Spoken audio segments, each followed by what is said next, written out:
Right. Shalom, shalom. My name is YAH. I'm with Savior Word of Yah, Tabernacles of the Congregation of Israel. O thy kingdom come. Welcome to our weekly Bible study. It happens that our Bible study happens to fall on Hanukkah, Feast of Dedication on Hanukkah. So Hanukkah is, one of those days. It's not a high holy day. It's not Yah's a commanded holy days, but it's our tradition, our history.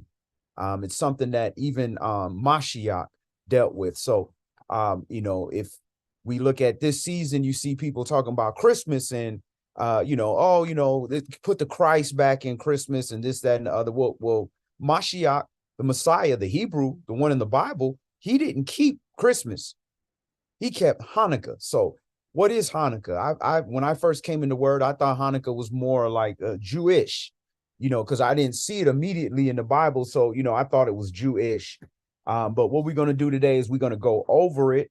We're going to look at in the Bible. We're going to go in Second Maccabees. We're going to see where Hanukkah came from. We're going to see what Hanukkah means, and we're going to see if it's biblical. And we're going to see why today we are keeping Hanukkah, which is the 25th day of the 9th month. All right, so we're going to open up in Psalms, Tehillim, chapter 30. Tehillim, chapter 30.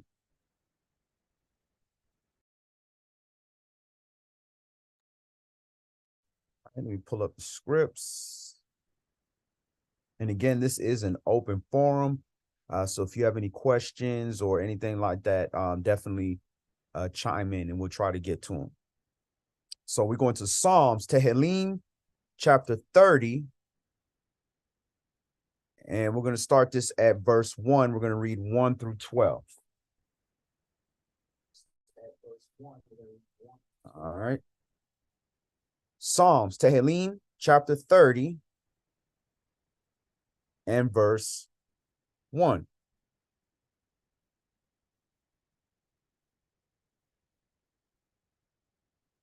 A psalm and song at the dedication of the house of David. I will extol you, O Yahweh, for you have lifted me up and has not made my foes to rejoice over me. O Yahweh, my Elohim, I cried unto you, and you has healed me. O Yahweh, you has brought up my soul from the grave. You have kept me alive, that I should not go down to the pit. Sing unto Yahweh, O you saints of his, and give thanks at the remembrance of his holiness. For his anger endures but a moment, and his favor is life. Weeping may endure for a night, but joy comes in the morning. And so this is what Hanukkah represents. It represents, once we get into the history of it, that joy that came, that joy that comes in the morning. That, yeah, we might go through a dark night, but Yah's mercies renew every morning. So that joy comes in the morning. Verse 6. And in my prosperity, I said, I shall never be moved. Yahweh, by their favor, you has made my mountains to stand strong.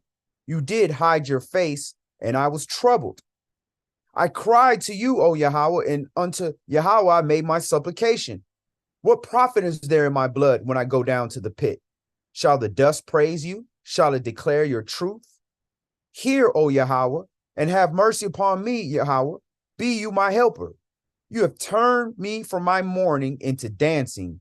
You have put off my sackcloth and girded me with gladness, to the end that my glory may sing praise to you and not be silent. O Yahweh, my Elohim, I will give thanks unto you forever. So this is the psalm of dedication when they were dedicating the house of David. So we're going to look at that word dedication. We're going to look that word up, and we're going to see what that Hebrew word is. So if we look for the Hebrew word dedication, let's look it up. It should be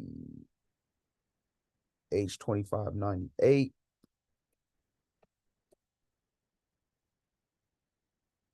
All right, here you go. Dedication, H2598. All right, let me actually, you know what? I wasn't sharing the script, so let me pull that up. Salak y'all. All right, so Psalms right there. We're going to Psalm. We're looking at that Hebrew word for dedication. H2598. That's where you get that word Hanukkah. H2598. Hanukkah. That's from H2596, which is Hanak. All right. Hanukkah.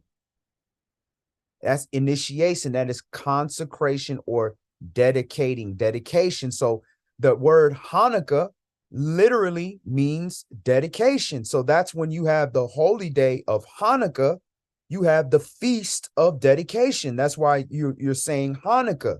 So Hanukkah is just the Hebrew word for dedication. All right, so let's get into feast of dedication. Let's go to First Maccabees. So we're going to go into the 1611 King James version, which is the original King James, and we're going to go to First Maccabees. Now, when you read First Maccabees, you see why they pulled these books out. It's our history. It talks about literally what they did, the tactics that the heathens used to take us down. And it's the same tactics that they're using right now to this very same day. And then it tells you the exact people that did it in history, their names. And you can look that up in history and see that that wasn't that long ago. So they pulled these history books out because they didn't want us to know who did what to us. All right, so we're going to go into Hanukkah right now, where we get Hanukkah from. So we're going to go to First Maccabees chapter 4, and we're going to start this at verse 1. All right, so we're going to go to First Maccabees chapter 4 and verse 1. All right, so at this point, again, we you know, we're not going to go read all of this, but where we're at now is where we're having the invasion into Jerusalem, where we have the Greeks that are threatening, and they sided with the heathen round about us, all the, you know, the Edomites, the Moabites, the Ammonites, all those people around us to take us down. And they came and they destroyed our temple and were killing us, and to the point where we couldn't even keep the Sabbath. We had to run to the wilderness to keep the Sabbath. And those that ran to the wilderness, the soldiers came out and killed them in the wilderness, keeping the Sabbath. So the Maccabees said, look, we can't just because it's a Sabbath, sit out here and let the heathen just kill us because it's Shabbat Shalom. No, we will cease to be a nation. So the brothers of the Maccabees, which means hammer in Hebrew, which was their style, the hammers, they fought against the Greeks. So this is when they're going up against the Greeks. So First Maccabees chapter 4, and we're going to start this at verse 1. And shalom to my big bro Yafi Yehuda. Good to see you, family. All right, verse 1. Then took Gorgias 5,000 footmen, and Gorgias is one of the captains that were selected to go against the Hebrews. Then Gorgias 5,000 footmen and 1,000 of the best horsemen, and removed out the camp by night, to the end he might rush in upon the camp of the Yahudim and smite them suddenly. And the men of the fortress were his guides. Now when Yehudis heard thereof, he himself removed, and the valiant men with him, that he might smite the king's army, which was at Emmaus. While as yet the forces were dispensed from the camp, in the mean season came Gorgias by night into the camp of Yehudis. And when he found no men there, he sought them in the mountains, for he said, these fellows flee from us. But soon as it was day, Yehudis showed himself in the plain with 3,000 men, who nevertheless had neither armor nor swords to their minds. And they saw the camp of the heathen, that it was strong and well harnessed, and compassed round about with horsemen, and these were expert of war. So can you imagine that? These brothers, it's 5,000 footmen, 1,000 of the best horsemen, all of the Greeks coming to kill the Yahudim, and they showing up with 3,000 men with no weapons. Just picture that scene. And they showing up against expert men of war, showing up with no weapons. 3,000. All right, verse 7. And they saw the camp of the heathen that was strong and well harnessed and compassed round about with horsemen, and these were experts of war. Then said Yehudis to the men that were with him, fear you not their multitude, neither be you afraid of their assault. Remember how our fathers were delivered in the Red Sea when Pharaoh pursued after them with an army. Now, therefore, let us cry unto Shamaim, unto heaven, if peradventure Yahweh will have mercy upon us and remember the covenant of our fathers and destroy his hosts before our face this day, that so all the heathen may know that there is one who delivers and saves, Yasharal. Then the strangers lifted up their eyes and saw them coming over against them. Wherefore they went out of the camp to battle, but they that were with Yehudis sounded their trumpets. So they running out there with no weapons, nothing, blasting shofars after they prayed.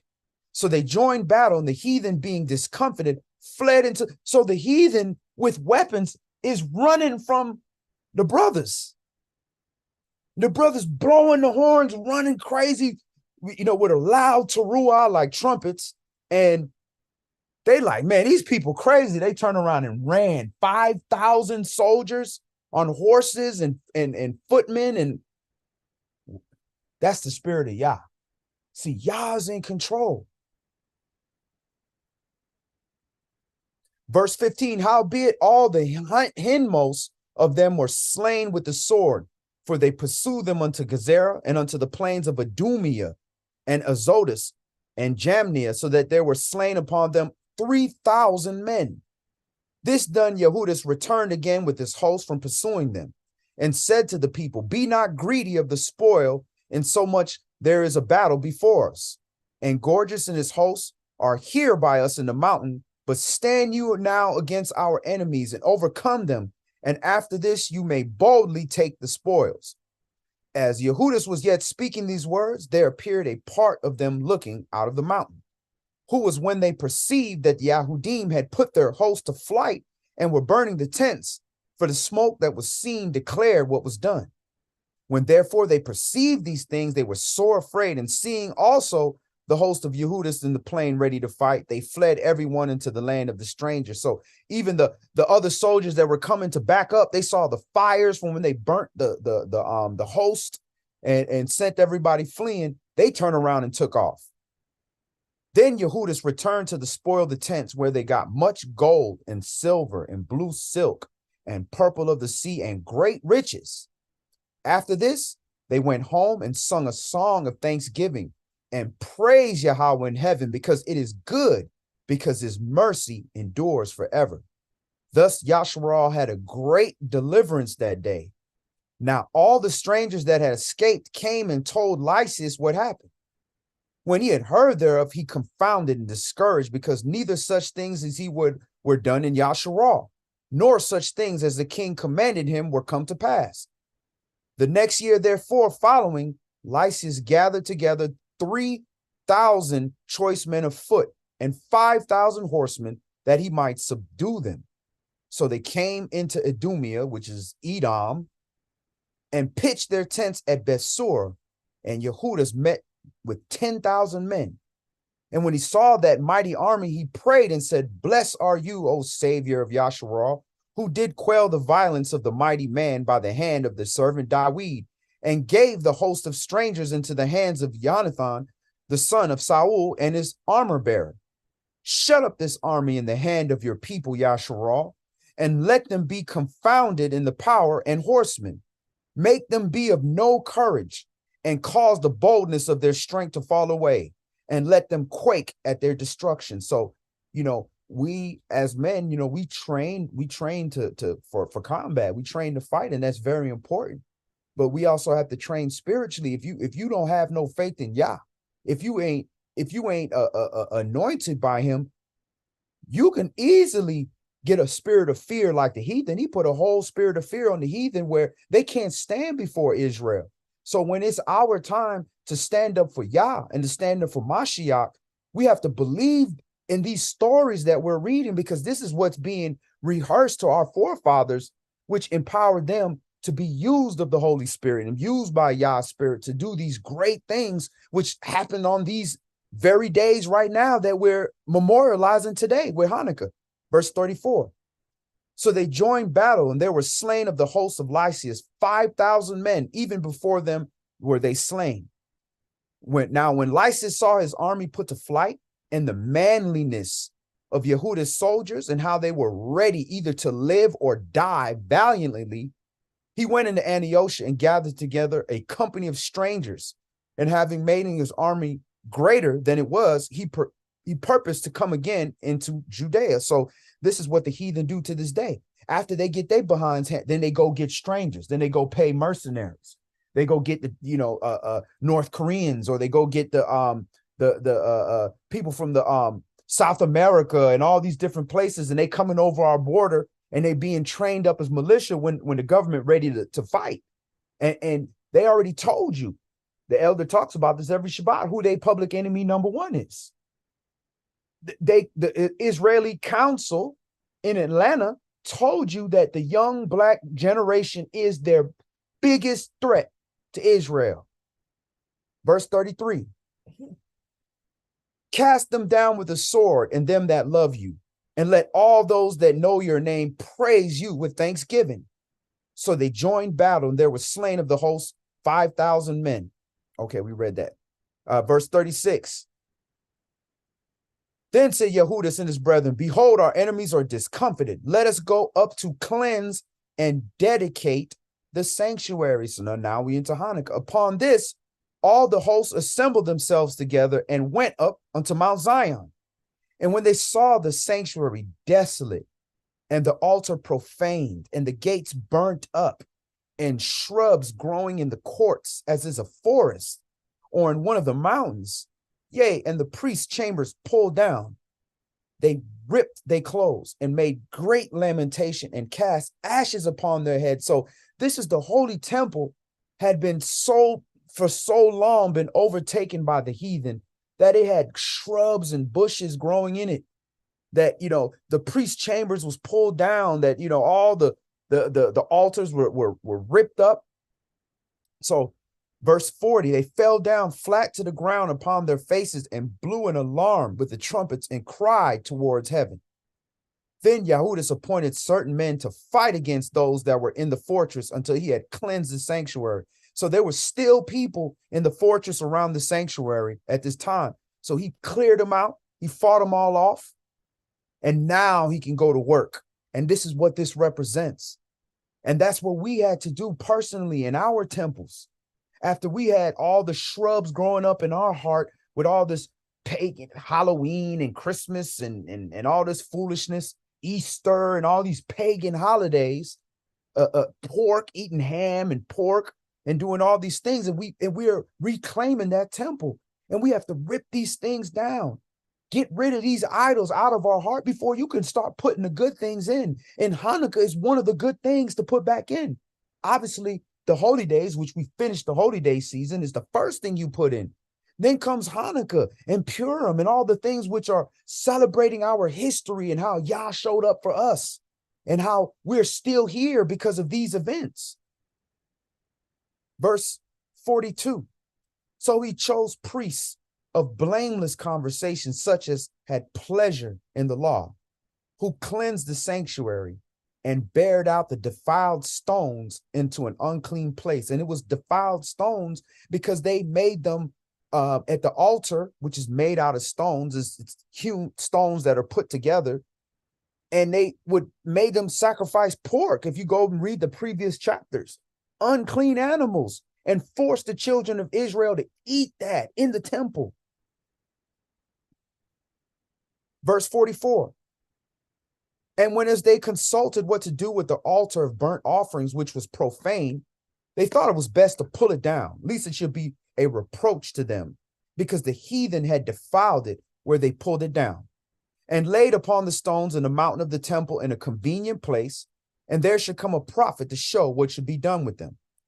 Then took they the whole stones according to the law and built a new altar according to the former. Again, the altar according to the law, Moshe had to be built out of pure stones. It couldn't be, one big stone that they carved to make some beautiful. No, it was stones that had to be pieced together. Verse 48. And made up the sanctuary and the things that were within the temple and hollowed the courts. They made also new holy vessels, and into the temple they brought the candlestick. And now where you see the candlestick, that in Hebrew would have been menorah, and the menorah is 7 branches. A menorah is not 9 branches. I don't know where they get 9-branch menorah from, the Jewish menorah. So the menorah, the candlestick they made would have been the same that we all had, 7. They made also new holy vessels and the candlestick and the altar of burnt offerings and of incense and the table. And upon the altar they burned the incense, and the lamps that were upon the candlestick they lighted, that they might give light in the temple. So this is what we do on Hanukkah. We light our menorahs. We put light upon the candles. Now, the tradition is they light one each day. So if there's 7 candles, you can light one each day until you get to the 7th day. And then on the 8th day, you just got it burning. Verse 50. Verse 51. Furthermore, they set the loaves upon the table and spread it out, the veils, and finished all the works that they had begun to make.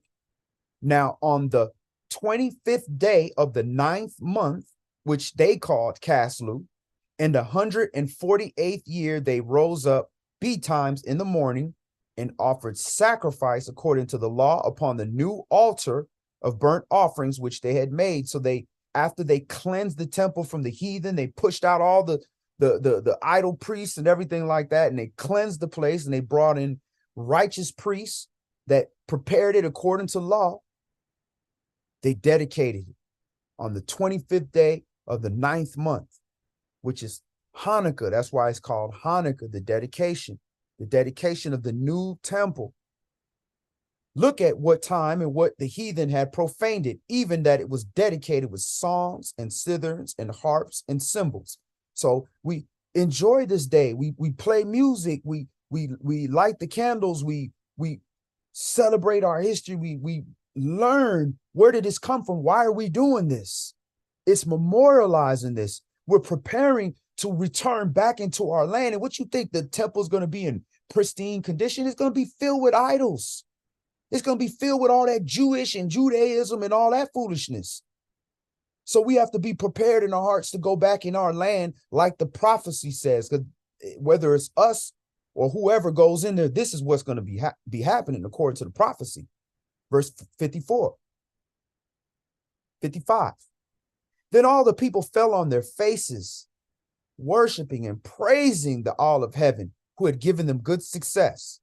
And so they kept the dedication of the altar 8 days and offered burnt offerings with gladness and sacrificed the sacrifice of deliverance and praised.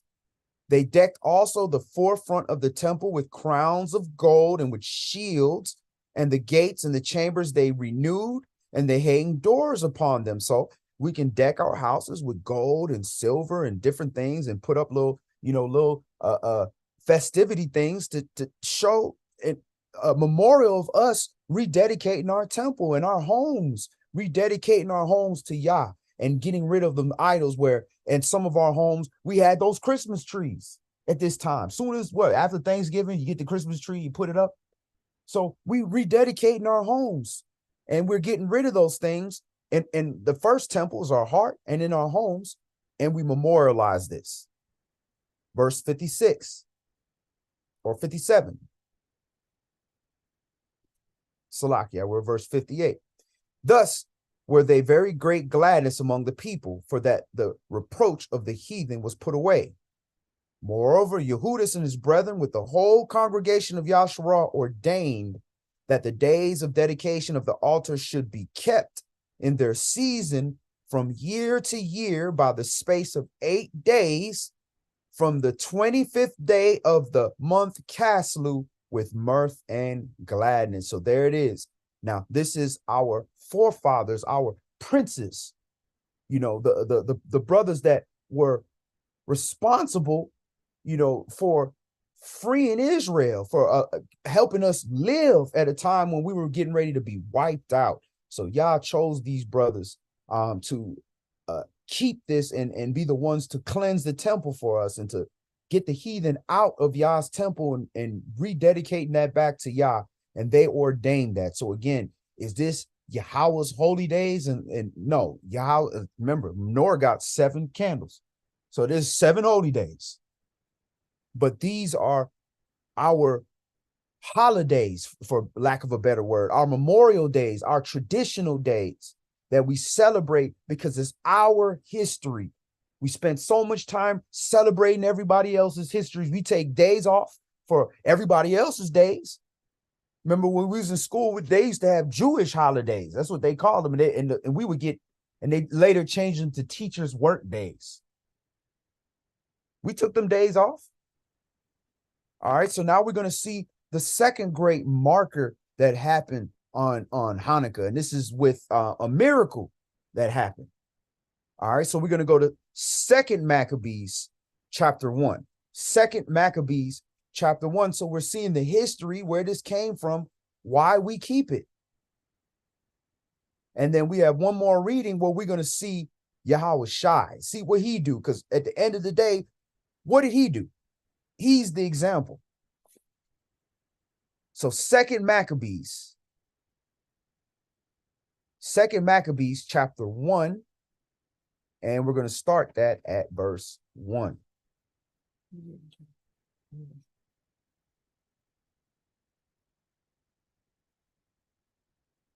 All right. The brethren, the Yahudim that be at Jerusalem and in the land of Judea, which unto the brethren, the Yahudim that are throughout Mizraim, health and peace. Yah be gracious unto you, and remember his covenant that he made with Abraham, Yashak, and Yaakov, and his faithful servants, and give you all a heart to serve him, and do his will with good courage and a willing mind. And open your hearts in his laws and commandments, and send you peace. And hear your prayers, and be at one with you, and never forsake you in the time of trouble. And now we be here praying for you, that time as Demetrius reigned in the 169th year, with the Yahudim wrote unto you in the extremity of trouble that came upon us in those years, from the time that Jason and his company revolted from the Holy Land and kingdom, and burned the porch and shed innocent blood. Then we prayed unto Yahweh and were heard. We offered also sacrifices and fine flour, and lighted the lamps, and set forth the loaves. And now see that you keep the Feast of Tabernacles in the month of Caslu. So now they're calling it Feast of Tabernacles, but this would be like the temple. This is definitely not Feast of Tabernacles, because the month of Caslu is for them is the 9th month. So this is talking about Hanukkah here. And we're going to see as we read down. In the 188th year, the people that were at Jerusalem and Judea and in the council, and Yehuda sent greeting and health unto Aristobulus, king of Ptolemais, master, who was of the stock of the anointed priests, and to the Yahudim that were in Mizraim. Insomuch as Yah has delivered us from great perils, we thank him highly, as having been in battle against the king. For he cast them out that fought with the holy city. For when the leader was come into Persia, and the army with him that seemed invincible, there were slain in the temple of Nania by the deceit of Nania's priests. For Antiochus, as though he would marry her, came into the place, and his friends that were with him, to receive money in the name of a dowry, which when the priests of Nania had set forth, he was entered with a small company into the compass of the temple. They shut the temple as soon as Antiochus was come in, and opening a privy door of the roof, they threw stones like thunderbolts and struck down the captain, hewed them in pieces, smote off their heads, and cast them to those that were without. Blessed be our Elohim in all things who have delivered up the ungodly. So he's talking about how they wiped them out. Verse 18. Therefore, whereas we are now proposed to keep the purification of the temple upon the 25th day of the month Caslu, we thought it necessary to certify you thereof, that you also might keep it as the Feast of the Tabernacles on the end of the fire, which was given us when Nehemiah offered sacrifice. So now it's talking about the miracle. Nehemiah offered sacrifice after that he had builded the temple and the altar. For when our fathers were led into Persia, the priests that were devout took the fire of the altar privily and hid it in a hollow place of a pit without water, where they kept it sure, so that the place was unknown to all men. So they're hiding this sacrifice, and there was no water, and they put it away to preserve it. Now, after many years, when it pleased YAH, Nehemiah, being sent from the king of Persia, did send of the prosperity of those priests that had hid to the fire. But when they told us, they found no fire but thick water. So obviously, if you burying some wood after a period of time, it's wet. So they didn't find anything. They found water. Then commanded he them to draw it up and to bring it.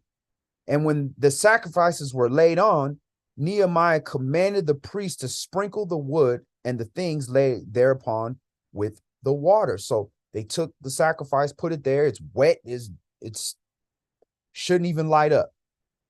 When this was done, and the time came that the sun shone, which was afore was hid in the cloud, there was a great fire kindled, so that every man marveled. So this is the miracle. So this wet wood that was preserved and hid by the priests was redug up, re-excavated, put back down, sprinkled with water, and the sun came from outside the cloud and lit it up, and the sacrifice lit on fire, on purification, on the day of dedication. So this is what we're celebrating. This is our history. This is a miracle. All these things are symbolic of what is to come, of our nation, how our fires to be reignited again. A sacrifice will be made for us.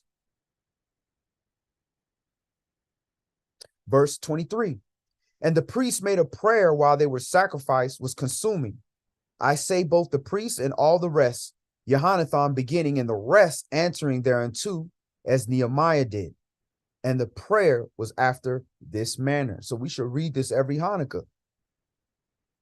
O Yahweh, Yahweh Elohim, creator of all things, who are fearful and strong and righteous and merciful, and the only and gracious King, the only giver of all things, the only just, almighty, and everlasting, you that deliverest Yasharah from all trouble, and did choose the fathers and sanctify them. Receive the sacrifice for your whole people, Yasharah, and preserve your own portion and sanctify it. Gather those together that are scattered from us. Deliver them that serve among the heathen. Look upon them that are despised and abhorred, and let the heathen know that you are our Elohim. Punish them that oppress us, and with pride do us wrong. Plant your people again in the holy place, as Moshe has spoken. And the priests sung psalms of thanksgiving. That's a mighty prayer right there.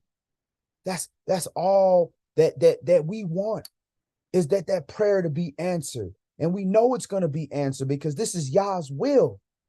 But we want us to be in that time, to be part of that generation, to reestablish that temple. And can you imagine that, dedicating that temple, being part of that generation that was there to dedicate this temple with Yahweh Shai returning?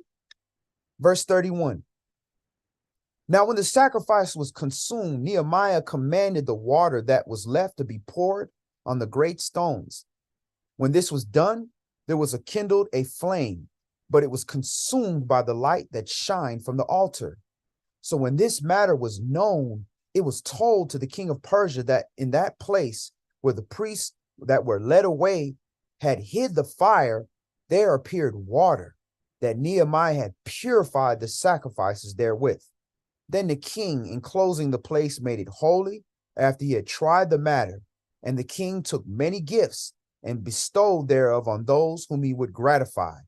And Nehemiah called this thing Naphtha, which has much to say as cleansing, but many men call it Nephi. So this is, again, the tradition why we also give each other gifts. You know, we for the kids, we gave them gifts. You know, Christmas is around this time, and you got to understand that Jewish, they might say, oh, we calling it Hanukkah, but they keeping something completely different. They not dealing with this. They got a dreidel and all kind of stuff. They got nothing to do with us. They got 9 other, what the other 2 branches stand for. Ask them that. Because the 7 branches, we know what those stand for, what the other 2 stand for. And they going to keep it right around Christmas. See, theirs is real close to Christmas. How it happened to be right around Christmas. This supposed to be the 9th month and the 25th day. So let's go to the conclusion. Let's go to Yohanan. We're going to go to Yohanan chapter 10, and we're going to see if Yahawashi kept Hanukkah, because this isn't Yah's set apart day. He gave us that in Leviticus 23. He told us those days. So if Yahawashi is to show up and keep these days, then this has to be lawful. It's got to be righteous and holy. So we're going to go to book of Yohanan, John, chapter 10, and we're going to read 22 through 42 for the conclusion.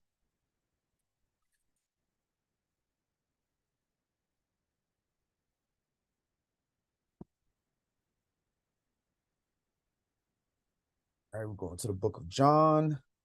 Oh, I pulled it up. Chapter 10 and verse 22. All right, so this is at the time of Mashiach. So at the time of Mashiach, they're keeping Hanukkah. Verse 22. And it was at Jerusalem, the feast of the dedication, and it was winter. So when is feast of dedication supposed to be? In the winter time. All right, it was at feast of dedication, and it was winter. And Yahawashi walked in the temple in Shlomo's porch. Then came the Yahudim round about him and said unto him, how long do you make us doubt? If you be Mashiach, tell us plainly. Yahawashi answered, I told you, and you believe not. The works that I do in my Father's name, they bear witness of me. But you believe not, because you are not of my sheep, as I said unto you. So clearly, Yahawashi walked in the temple in Shlomo's porch. This is where Hanukkah was kept. This is the porch, because this is where it was destroyed and it was all ripped down, and they had to reestablish this. So this is the tradition. So Yahawashi kept Hanukkah. He kept Feast of Dedication. Is right here. All right, so we're going to keep reading. Verse 28, and I give unto them eternal life, and they shall never perish, neither shall any man pluck them out of my hand. My Father which gave them me is greater than all, and no man is able to pluck them out of my Father's hand. So anybody who tries to say that Yahawashi is Yah, and the Father, Son, and the Spirit is all the same, no, they're different entities, but they are one, because the Father is one with the Son, but he's letting you know there's one that is greater, the Father, which is the greatest. That's why he's called the Most High. He's not making himself equal to the Father or saying he's the Father. He's the Son. And notice he says, no man is able to pluck them out of my Father's hand.